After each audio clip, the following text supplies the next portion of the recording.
Hello, everyone. Welcome to today's Channel Dive webinar, The Power of Simplification, 9 Steps to a Smarter, Stronger Security Stack, sponsored by Coro and broadcast by Informa Tech Target. I'm Kelly Teal with Channel Dive, and I'll be your moderator for our discussion today. Cyber threats are increasing in sophistication. At the same time, IT teams are often asked to do more with fewer people and smaller budgets. Many companies respond by adding new security tools, but this can actually make things harder, not safer. Thanks for being here for an interactive discussion on how IT leaders are simplifying their security approach so they can work smarter, not harder. Our expert today will share real-world insights and practical steps for streamlining your security stack, removing unnecessary tools, and using automation to work more efficiently. You're going to walk away with fresh ideas on how to strengthen your defenses and your team by doing more with less. On that note, I'm excited to introduce our speaker today. I'm joined by Neil Burton, Vice President and General Manager for EMEA at Coro. Thanks for being here, Neil. Thank you, Kelly. It's a pleasure. I've never been called an expert before, so it's a first for me. Well, I think you're qualified. Before we start, I just need to remind the audience of a few things. This is an interactive webinar. So at the bottom of your screen, there are buttons you can click to learn more about today's speakers, download a copy of the slides, share this webinar over social media, and participate in the Q&A session that will take place at the end of our presentation. You can also use the Q&A area to let us know if you're having any technical issues, and our team will do our best to assist you. All right, Neil, we're going to get to it. First question. In this challenging climate of do more with less, what fundamental shift in security strategy must IT leaders adopt to move away from simply adding tools and instead strategically consolidate their defense and mitigate staff burnout? Well, that's a big question to start with. It is. Look, let's just unpack that a little bit. You mentioned that the cybercrime economy is $10.5 trillion. That's $255,000 a second in cybercrime. 10 years ago, that was a third of that. If you put it into context, the average cost of a breach nowadays is just shy of $5 million, $4.9 million. SMB organizations, bearing in mind that 99% of businesses in the world are SMB. The average cost for those are $120K, just up to $1 million.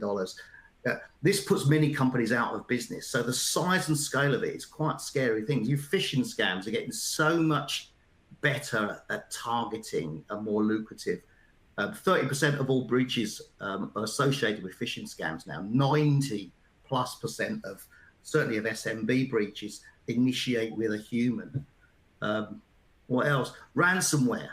Ransomware is probably the most lucrative attack. The average cost of a ransomware attack just tipped over the $2 million last year. By 2031, so what's that, 5 years away?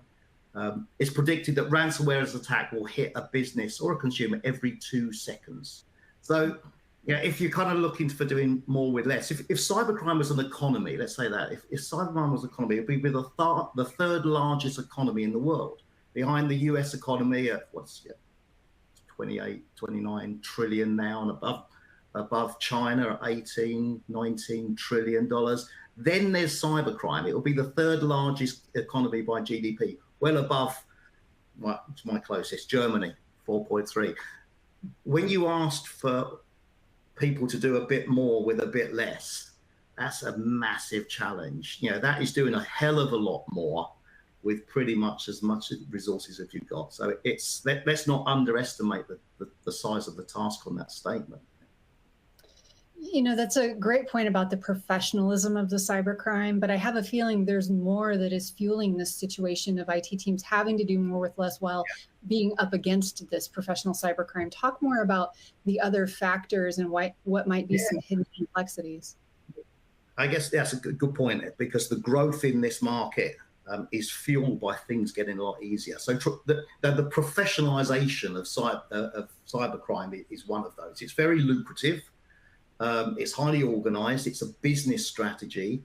It's very easy to, if you know where to look, to find a ransomware as a service for a couple of dollars, or initial access brokers. You know, if you know where to look, so that lowers the barrier of entry for most criminals. And so that whole area of professionalization of cybercrime is significant. There's another few things acting on that, and you've seen it in the last, I guess, 5 years. The rapid adoption of cloud services is clearly one of those. Hybrid working models and working from home. Fundamentally, this has had the effect of vastly increasing the total attack surface that cyber criminals can point at. And also, I guess I'm beginning to see it over the last few years, 2 years definitely, this year incredibly. Generative AI is making it so much easier for cyber criminals to create highly personalized and large-scale phishing attacks and social engineering attacks that are far harder for people in cybersecurity industry like me and companies that like Coro. They're far harder to detect, leading to higher success rates. So that combination of those things, I think the professionalization of the cyber criminal industry, cloud and hybrid working, expanding the attack surface, and generative AI doing a lot of the heavy lifting to make cyber attacks much more efficient is probably fueling that growth. So I think the irony of all of this is that as things get easier for IT teams, things are getting more complex because everything else is getting easier. Talk a bit more about that.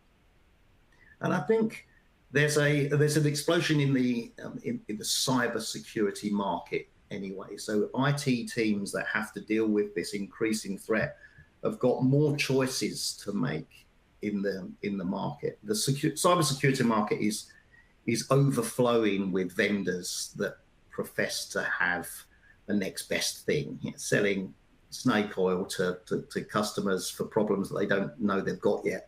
And it's very easy to convince yourself that by buying one of these things, you are more secure, and that doesn't mean so. So, if you're a customer, it must be daunting and exhausting. With thousands of disparate alerts coming in from dozens and dozens of different products. It's demoralizing and overwhelming, and isn't necessarily increasing your security posture. And as a partner, for partners listening to joining this webinar, who trade off the trust that you have with your end customer, it must be exhausting to understand what independent advice you give a customer, what stack you build in your own organization, protect your customers. How do you choose what vendor to use, skill up on within your own organization, customers? So it is a tough one, and I think what we're really here to talk about, a different approach is needed to survive here because of the overwhelming increase in very sophisticated cybercrime, and the daunting amount of vendors that are in the market to sell you the solutions to those things. Just need to take a different approach, and certainly in my experience, having much more of a platform approach to protection rather than a proliferation of tools loosely bundled together. Is the approach that I believe would make the most impact. Let's get into that. What do partners need to know about this platform over proliferation approach so that the companies that they serve can benefit from that? Yeah, and I think there's a few things that I would kind of step back on to say there's a hidden tax, there's a hidden cost to complexity, whether you're a partner serving customers or you're advising your customers on what to build themselves. There's clearly the more the more complex your offerings, the more complex a customer's environment is, there's an increased technology spend. You're spending a lot more money on the technology that you're placing your safety in. There's an operational inefficiency of having to manage multiple tools, and also there's not a glut of adequate skills in the market. So having the operation efficiency of having to run multiple tools, plus having the available skills across multiple tools to run them, there's an inefficiency there. And then there's some obvious risks. If you've got multiple tools doing multiple things, our attackers are targeting the gaps between them. So it makes it, in my opinion, it makes it quite a sensible decision and an easy decision to focus on a security platform than products. Prioritizing, what does good look like? Prioritizing integrated security platforms that offer consolidated views across multiple attack surfaces. Having a quite an aggressive approach to rationalizing the organization's tool sets, because there's a lot of overlap within these tool sets, rationalizing them, retiring a lot of the products that you no longer need. And then I think there's the fundamental and kind of baseline objective is to get a centralized visibility in a single data lake, a single SIEM system if you need, that you can then use AI for its positive purposes. So if you consolidate a single view of your environment into a data lake, then you can use AI in its positive way to filter out just noise and then act automatically against policies on those noise. So I think there's a few things that partners should be looking for to take their customers on the journey. Firstly, that platform approach. Secondly, the ruthless rationalization and retiring of existing tool sets, and then kind of making good policy sense with a centralized data lake of visibility. So that leads me to wonder, what's the most significant and often overlooked operational risk or hidden cost of security stack complexity? Yeah, I guess there's a few things for me on that. And you can't, we've mentioned already license fees and all that's an easy one. I think you kind of need to put this into two camps.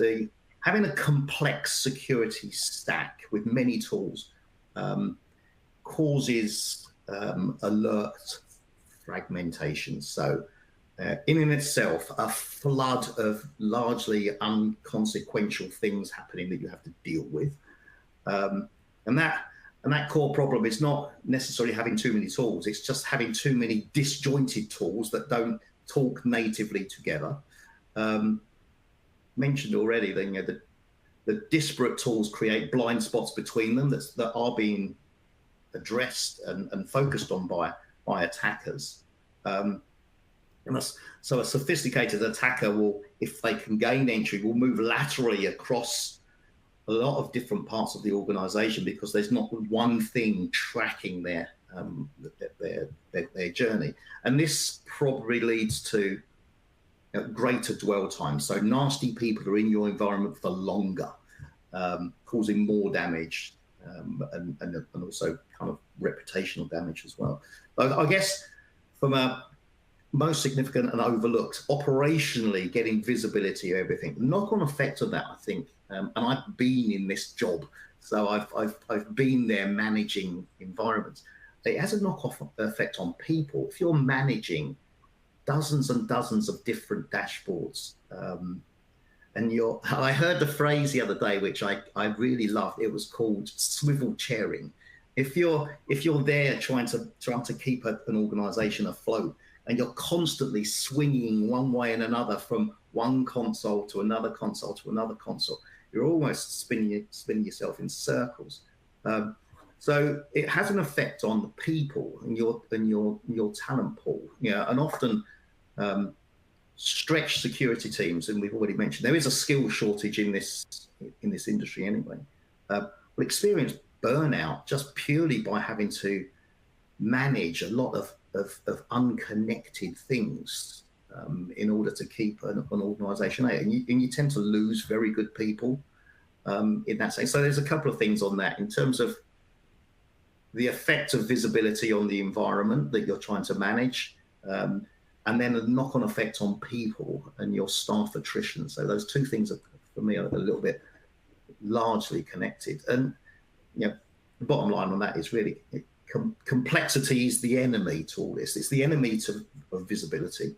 It's the enemy of speed and a human effectiveness and happiness, and a better choice of security posture with a platform approach is in my opinion, is the answer to that. I really like that. Complexity is the enemy to visibility. That's so accurate. So let's talk about how complexity can be reduced. What are the practical benefits of the consolidated approach for daily IT operations? It's a journey. That is a journey. The practicalities of it is, I guess, making the right decisions at a framework level is a key one. Implementing an approach that is fit for purpose in a world that is going to be automated. If the practical application of choosing platform products that allow a natively integrated environment, work with AI at its core, work with automation at its core. If your approach does not reduce your alerts by 90%, you've done the wrong thing. You should be getting a 90% reduction just in noise, and then a 5% of the remaining 10% should be automated. And this will leave you the ability to only work on high value, high fidelity things, as opposed to being reactive to that. And a lot of products in this market kind of profess a certain amount of a direction towards that. If I was kind of picking a couple, firstly, a practical approach to identity and access management is a start. So that continual verification of every user and every device attempting to access every resource, that continual verification thing is a key starting point. And maybe another thing would be effectively that the application of a zero trust network access. So replacing just traditional VPNs with something that provides least privileged access to the application or the data that you want them to use. It's not good enough to allow people in or keep them out. You have to blend the different requirements for the resources you're looking at.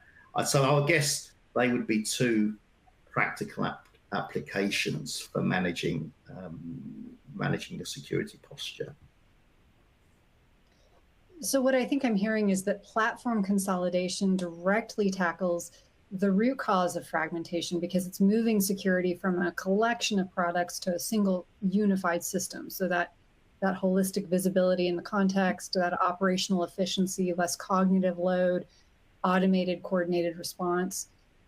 Talk about licensing in the stack. I think that we've noted that's kind of a critical thing. So I wanted you to go deeper into that. And I think it became polarized to me a long while ago, where a particular vendor, that will go unnamed, just changed their licensing model overnight and turned left on it. If you're a user, a consumer of that vendor's within your stack, all of a sudden it puts everything else at risk. If all of a sudden that thing, which is just forming a part of your security posture, is 3 times more expensive. If you're an MSP, if you're a partner delivering a service to an end customer for a price point, and one of the vendors in that stack changes its licensing model overnight, instantly your whole margin stack associated with the service that you deliver has changed. You know, and you still have to deliver the same service to the customers because they've bought the service. So I think if you built that licensing is something to consider if you're building a stack of multiple vendors' products. So it only takes one of them to turn left or right, and the whole stack commercially falls apart. And depending on who's the asset owner of that, whether it's the end customer or whether it's the managed service provider, there's no alternative than just stumping up and paying a lot of this time, because extricating yourself from some of these very kind of tightly woven products difficult, really difficult. But, you know, the cost of exit is huge. And it's I guess I've been in the industry for 40 years, and you see great companies that really are on the front foot when it comes to their licensing models, and you realize that their licensing models is an extension of their partnership ethos. And then you see other vendors where their licensing models is exactly the same thing. It's a reflection of their partnering ethos, and you think, and those two ethoses are not the same.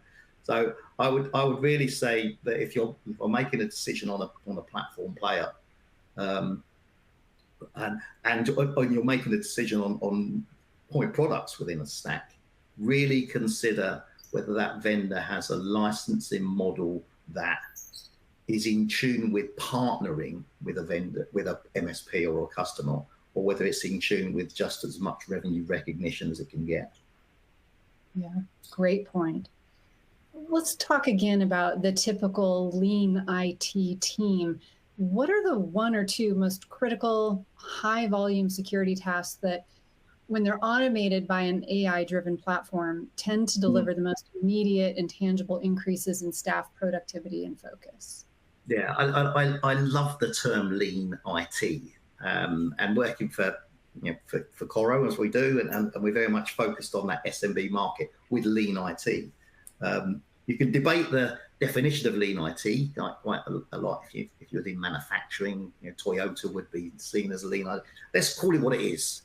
Not enough IT people to manage IT. If we're being honest about what lean IT is in this environment, this is not, hey, my name's John, and me and my team run the network tower of ABC Bank, and over there's Mary, and her team runs the application tower of ABC Bank. This is Walter with his hair on fire, with his sidekick Billy, that's trying to keep Acme Food International alive in everything digital. These are 2, 3, 4, maybe maximum 5 people teams trying to keep an organization afloat.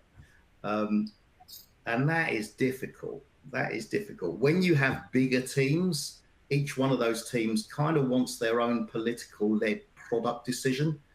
So if you're responsible for applications, you kind of choose a product stack that does applications, and you don't care about anything else if you're in networking. So it is a different challenge for lean IT organizations. And if you kind of, I'm using the analogy of Walter and Billy now, I can't get it out of my head. If you're Walter and Billy and you need to keep this company running, what's the best things you can do?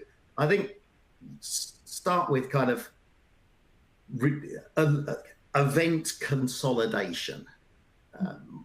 Get as much of the activity that's going on into a central place. So thing one, to keep Walter and Billy happy, alert triage and correlation, everything into I've heard it being termed as time to sync, which is so depressing, isn't it? So it's like the amount of flooding of alerts coming in, and then you're gradually drowning. Yeah. So get everything that's going on in the environment into a single lake, into a single view, and then use AI on it.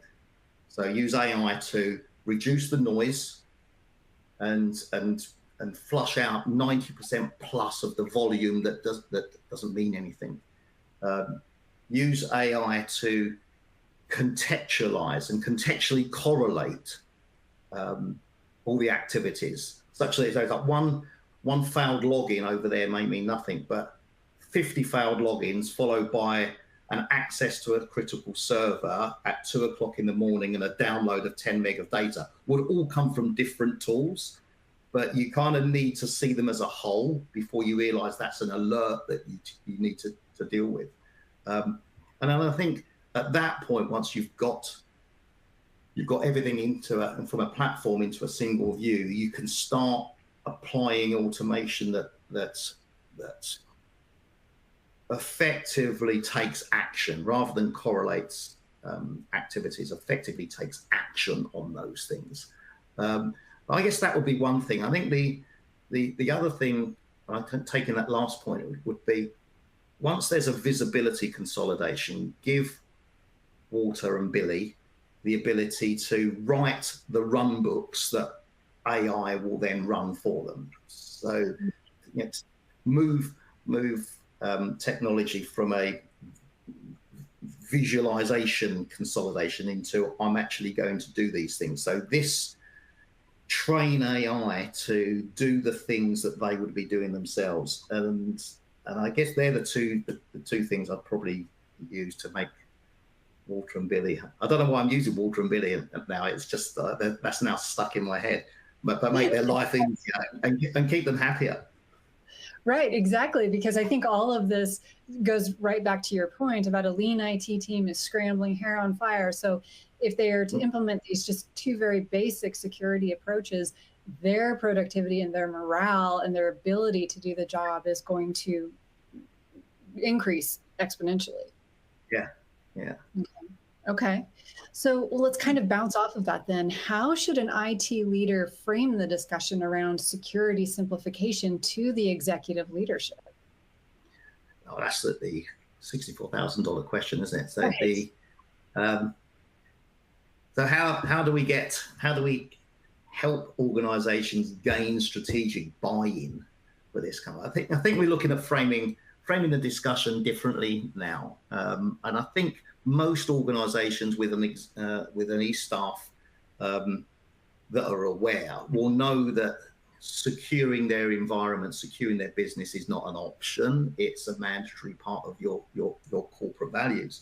But if we're looking to frame that discussion in order to get the resources, money, time, people to make that transition, you need to move from looking to frame the discussion around security simplification. And that requires focusing on business value, primarily financial benefit, and risk reduction. So I guess you'd start that journey with some hard facts. I think nothing hits harder in a boardroom than hard facts, and typically the people sitting around that boardroom are fact-driven people. You've got a CFO in there, for example. That's a fact-driven person. That's a decision that's made on numbers and not on feeling. So I would say look at the TCO reduction first. Look at the ability to reduce licensing costs by consolidating many tools into one framework first. Have a look at that current state. Look at highlighting the sprawl of overlapping products. Quantify that cost of ownership in numbers. You can imagine, like, if your first statement is like, by consolidating our 4 blah blah blah tools into one platform, I will save X million dollars of annual licensing fees. All of a sudden, you've got a CFO leaning forward there going, I'm listening to you. If you expand that to include operational efficiencies and resource allocation, by highlighting the hidden costs that we've already spoke about around managing the complexity of multiple tools and the time spent swivel chairing, as I said before, and the how do you manage this complex environment? If your next statement really fundamentally says simplification will reduce tool management overhead, let's put it that way, by 30%, allowing us to reallocate $100,000 worth of costs from tool babysitting to proactive risk mitigation, I think at that point there, you have at least the CFO on your side. You've got hard and fast cost savings and you've got cost avoidance. And then I think that's the point when you should pivot towards long-term value. You know, that if your conversation in your case goes through enhanced risk reduction through the integration of multiple products, explaining that attacks exploit the gaps between these products and the consolidated stack will prevent that. And then you kind of then finish with the case around improved breach response and resilience, and the consolidated stack allows you to faster detect and respond to XYZ.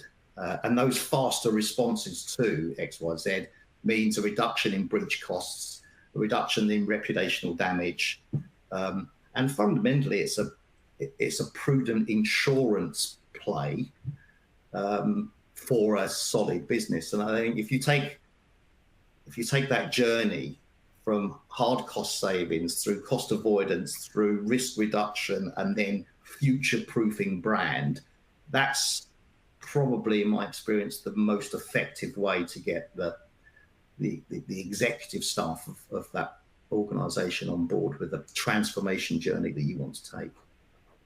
I think that insurance approach is really key, especially in these current times. Do you want to talk about that a little bit more deeply? I think and I'm seeing more of this. I'm seeing certainly for companies like Coro, we're seeing insurance companies being a valid go-to-market partner for us with their cyber insurance. Yeah, and cyber insurance is a very lucrative business to be in, because unfortunately it is more prevalent than shipping insurance or airline insurance to pay out. You're paying out a lot. So premiums are very high.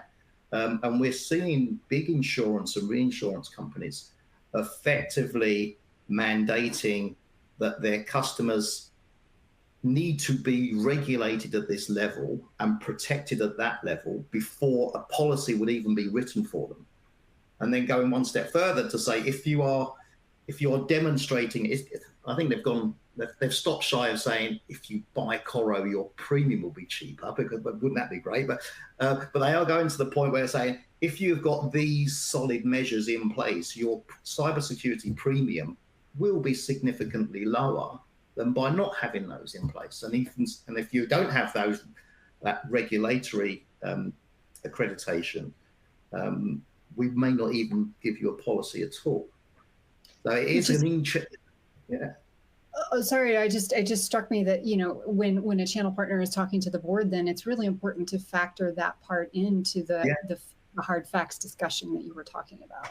Yeah, and it's a very difficult set of KPIs to learn. Sure. Because you have to do a certain amount of consulting with your customer or your prospect in order for them to tell you quite sensitive internal information.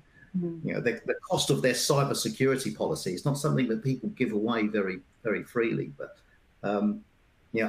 asking the right questions in a consultative way will lead you down a path on whether this is significant enough for that customer to answer it themselves or not.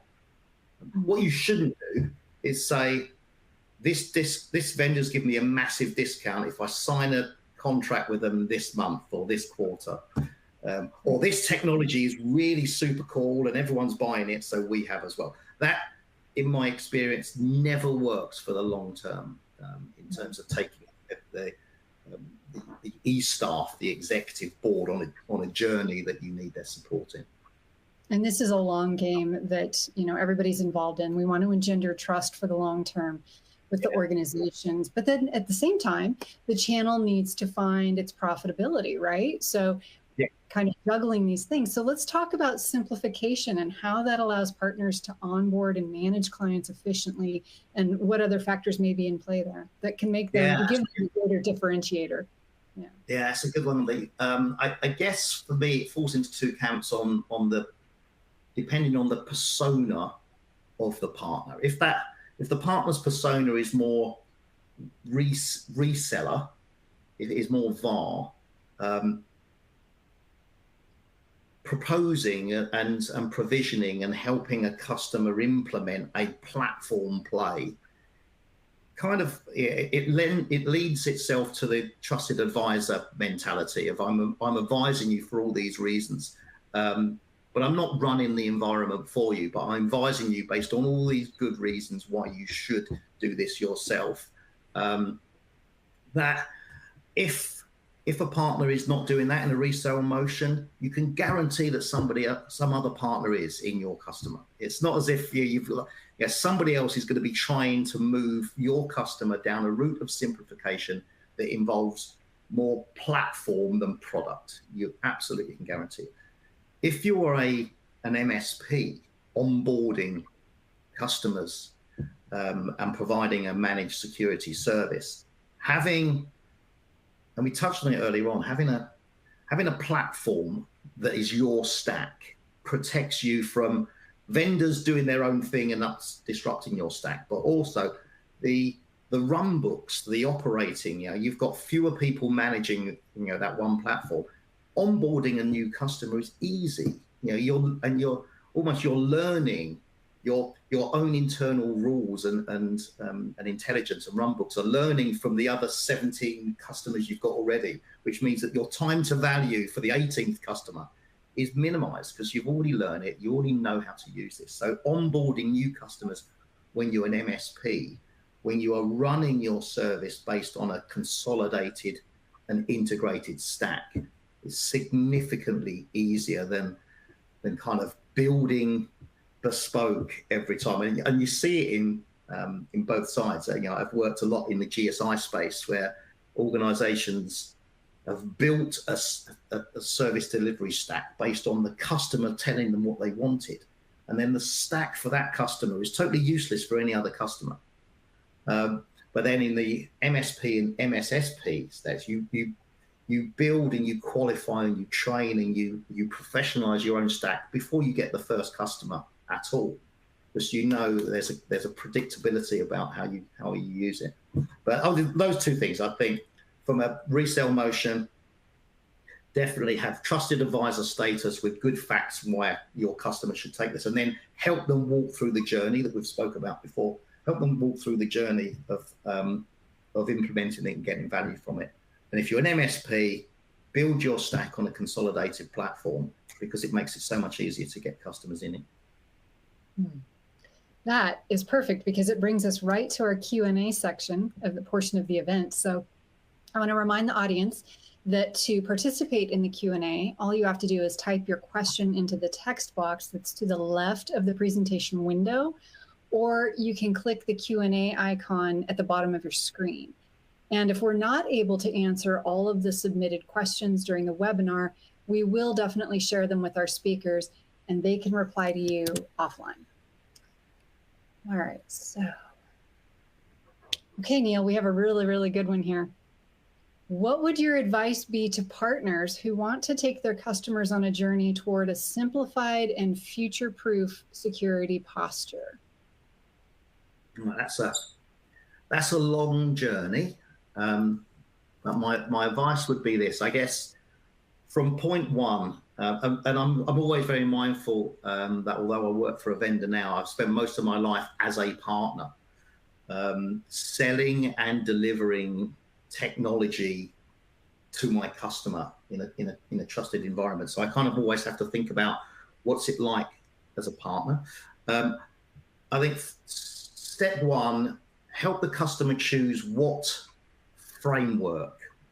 regulatory framework best matches their needs, whether it's NIST, NIST2, whether it be SMB 001, whether it be ISO 2000, 2001, whether it be GDPR, whatever best fits the customer's market or environment, it becomes foundational on everything else you do. So step one, help the customer choose the framework. I think step two, assess the customer's current security stack, every asset, every license, every function. Do their functions today align with security needs? Do they overlap? Where are the gaps? So where are the white spaces, or where are the overlaps? That's a really interesting and exciting piece of work, because some of that, as a partner, you would have sold or provided them. Some of it you may not have done. But that full assessment of their security stack, I think, is key. Point 3, I would say, ruthlessly retire.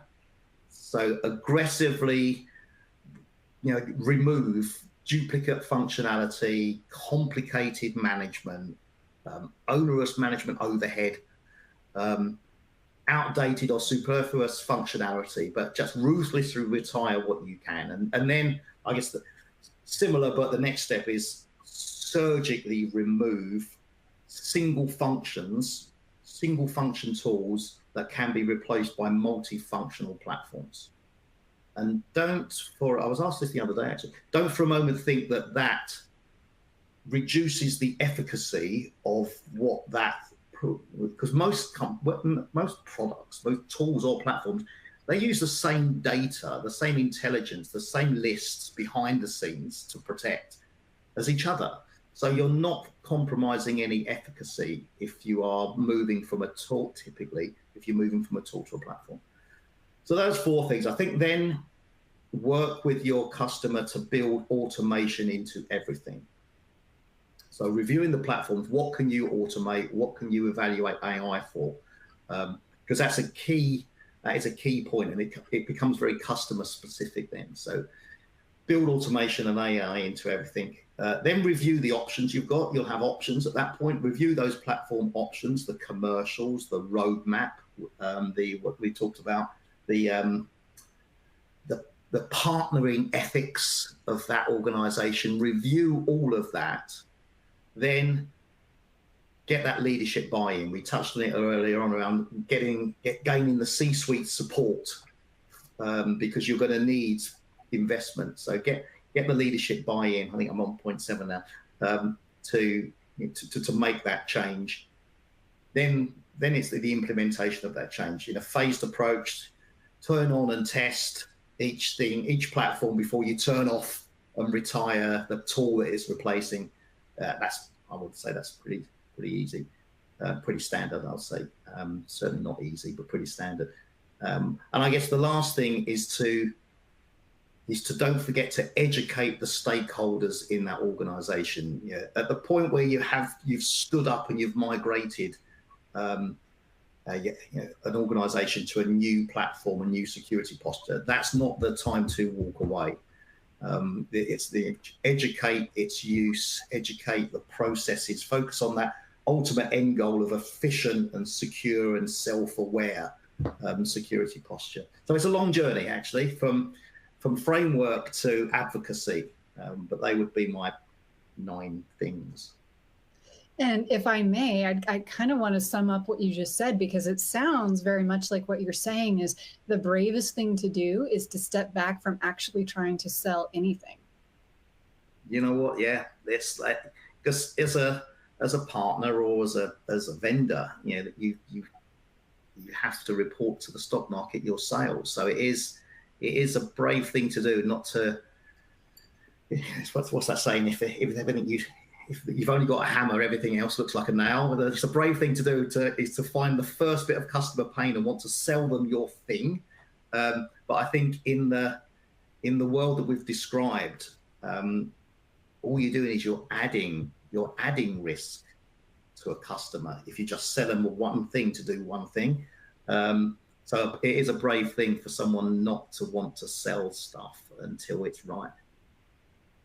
Yeah. Okay, we have another question. What is the most significant, often overlooked operational risk or hidden cost of the security stack complexity? And the asker is saying even beyond licensing fees. So that you see impacting global businesses, and why is platform consolidation the most effective defense? Yeah, and I think we touched on it a little bit earlier on. It's that the overlooked. We talked about people as well, but the overlooked operational risk is that visibility. The visibility of what that has. If you've got disparate tools with silos of alerts, just getting an understanding of what things mean in the context of the whole is critical. And then the knock-on effect of that is operationally, what effect does that have on your people and your staff? If you've got people that are in a darkened room, but with their hair on fire, trying to just keep afloat, they have to be right every time. A hacker only needs to be right once. So there's a huge amount of pressure on staff morale and people when you're managing this complexity, and it can be quite demoralizing. And I, working in the security industry, there's a lot of movement of people around in the industry. You move from job to job, and you could question whether that's a loyalty issue or a job opportunity issue, but it could very much be a burnout issue. And if you're not supporting your employees with platforms that can give great context and automation, you can expect a burnout of individuals really, really quickly. Okay, it looks like we have one more question. So how does the simplified, unified approach enable channel partners globally to onboard and manage more clients efficiently and provide an accessible and scalable solution that's a powerful differentiator in the market? Yeah, and again, this is probably an extension to something that we talked about.